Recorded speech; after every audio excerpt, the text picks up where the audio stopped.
Transactions on the blockchain. Introduction. Imagine a group of strangers.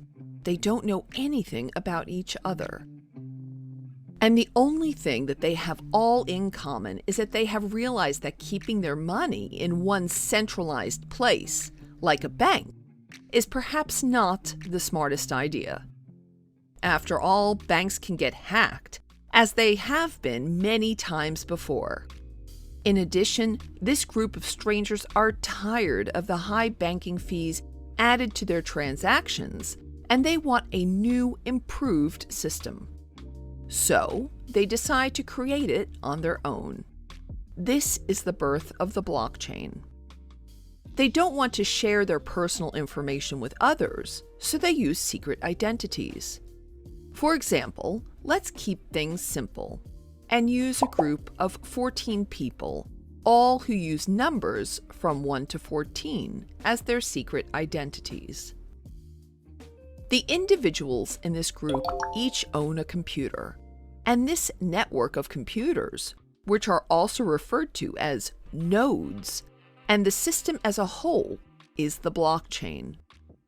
Their secret identities are their usernames or user IDs, and the money on their balances is in cryptocurrencies.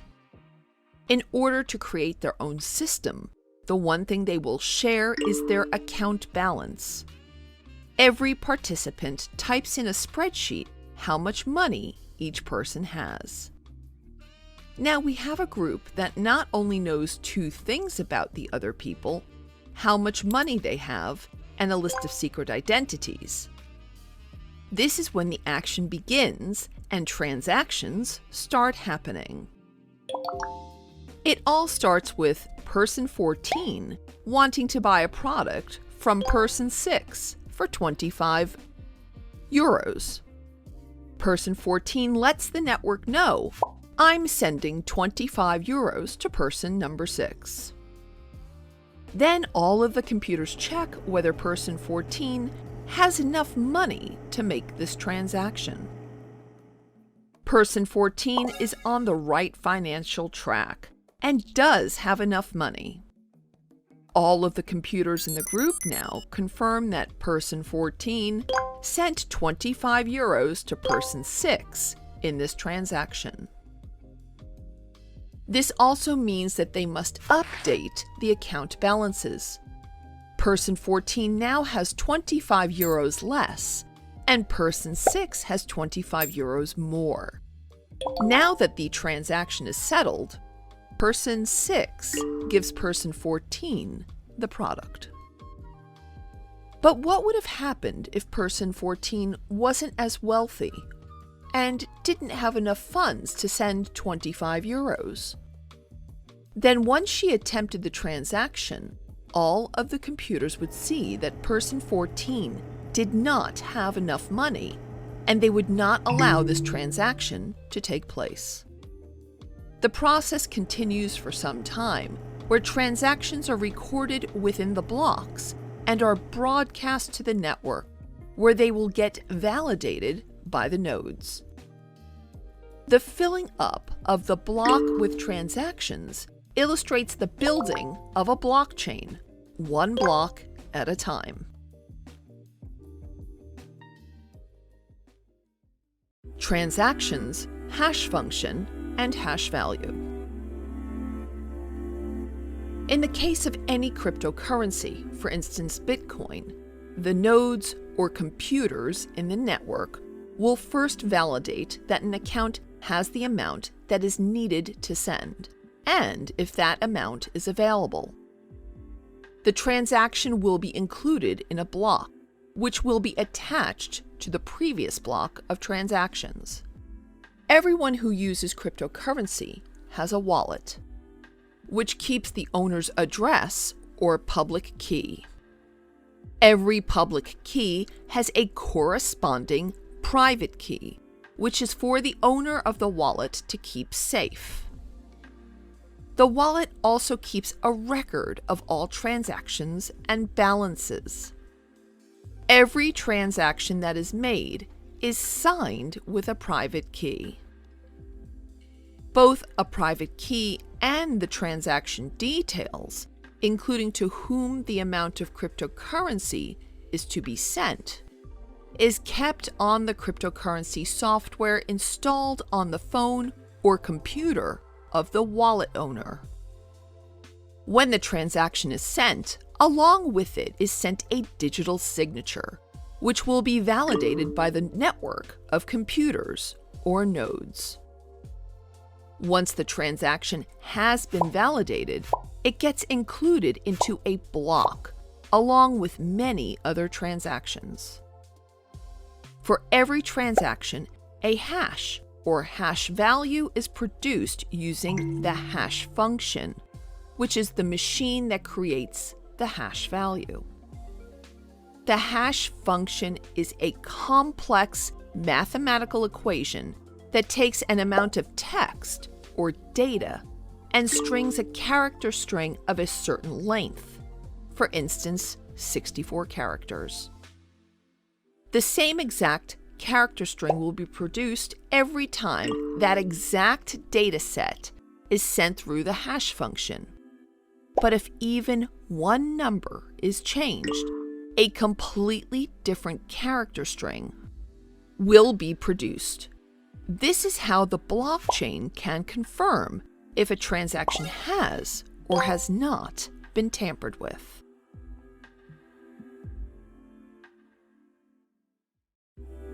Understanding a Bitcoin transaction. Jimmy wants to send 2 Bitcoin to Megan.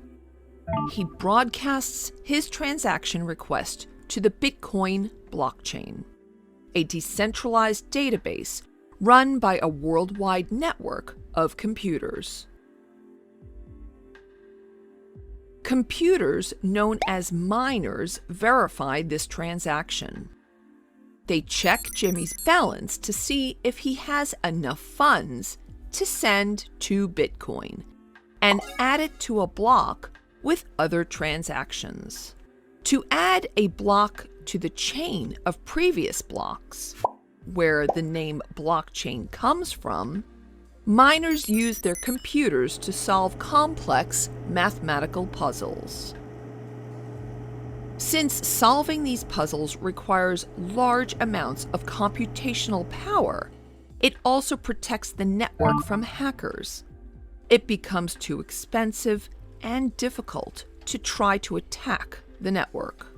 Once the majority of the nodes confirms that a block is correct, the mining computer who created the block and solved the puzzle is rewarded with cryptocurrency for undertaking the work.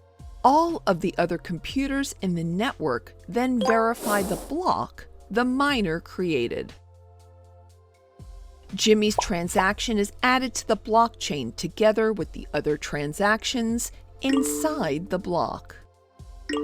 Megan receives the 2 Bitcoin that Jimmy sent.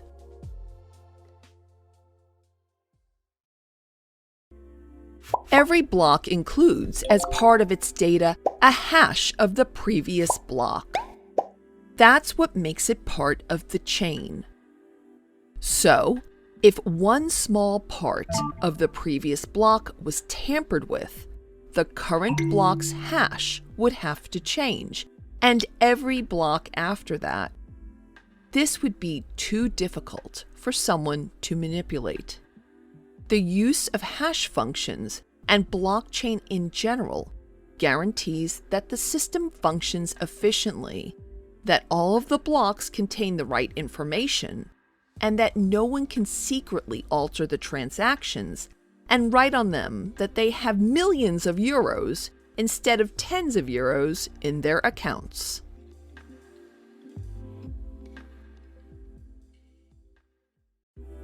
Block headers, mining, and rewards. By now you know that blocks are the units of the blockchain and is the unit in which data is structured. The computers that process the blocks are called miners.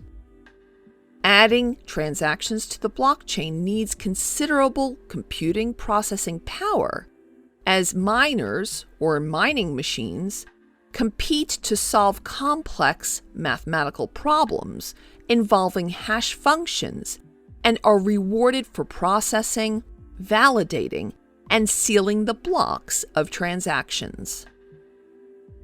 Fun fact: on the Bitcoin blockchain, one block contains more than 500 transactions, and the average block size is around 1 megabyte. Bitcoin Cash has a block size of 8 megabytes, allowing more transactions per second, or TPS. A block is composed of a block header plus a list of transactions. The block header contains a summary of information about the block, including a hash of the transactions within the block. Block version number, a timestamp, the hash used in the previous block, the Merkle root, and the difficulty. That is a lot of hashing. Also included within the block header is an arbitrary number called a nonce, which is a random string of numbers chosen by the miner. When a working nonce is found, the block is solved, and this is the proof of work. Mining is about allowing a blockchain to become a decentralized entity, and not solely about creating new cryptocurrency. Let's have a deeper look at the Merkle root. All of the transactions that make up a block are run through an algorithm that produces encrypted codes, also known as hash values, to these transactions. These hash values are combined with each other into a data structure called a Merkle tree. The result of this combining and hashing is added to the block's header, together with a hash of the previous block's header and a timestamp.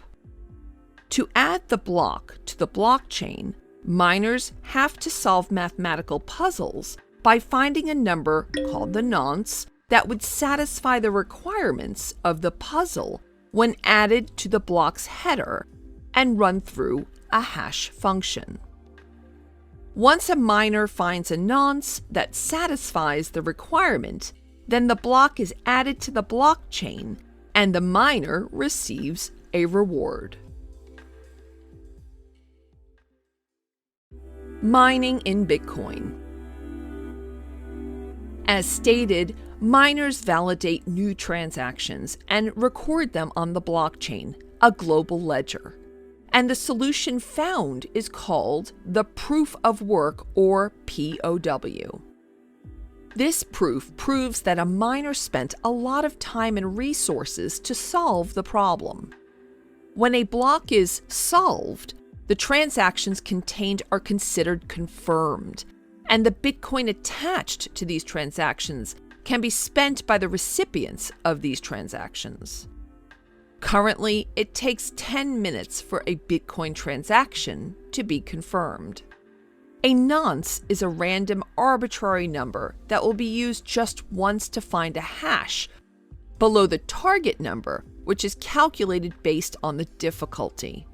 Proof of work, which is the consensus algorithm for Bitcoin mining, takes an input consisting of the Merkle root, timestamp, previous block hash, and a couple of other things, plus a nonce, which is a completely random number. If the output results in a hash which is smaller than the target hash, the miner will win the block and the consensus will be reached.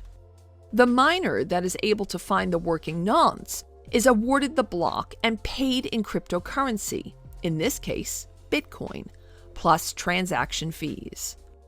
The amount of Bitcoins created decreases every 4 years, or every 210,000 blocks to be precise.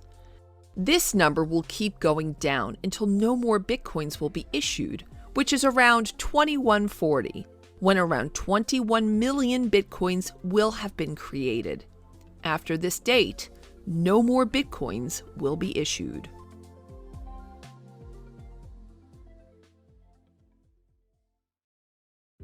Problems with mining.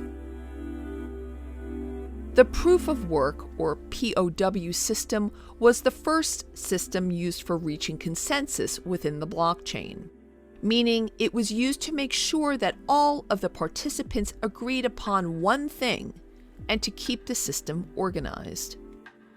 This system works well, as it makes it easy to validate whether a block is correct or not. It also presents a way to introduce new money into circulation and makes cheating extremely difficult. Does everything it has to do, but there are some drawbacks. One of the main problems is that since mining requires a lot of computing power, and thus a lot of energy, it is not very environment friendly. For example, Bitcoin mining by itself has consumed more electricity than over 4 million households in the United States. Another big problem with mining is that there are large mining pools that have formed over time, which control the majority of the mining and thus make the system less decentralized. For example, with Bitcoin, more than 80% of the mining power is in the hands of the top 8 mining pools. Mining pools are platforms where miners can combine their hashing power to create one giant miner that can efficiently mine blocks and receive payments regularly in proportion to their mining power, instead of waiting years to mine their one block individually.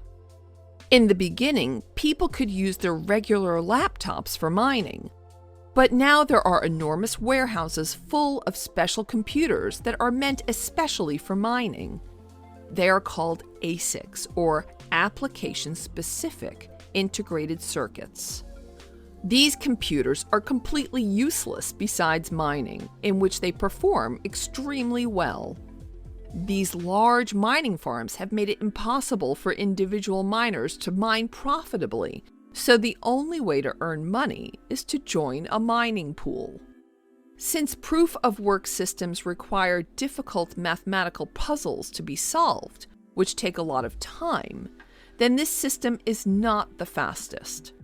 In order to solve these issues, other consensus algorithms have been created by blockchains.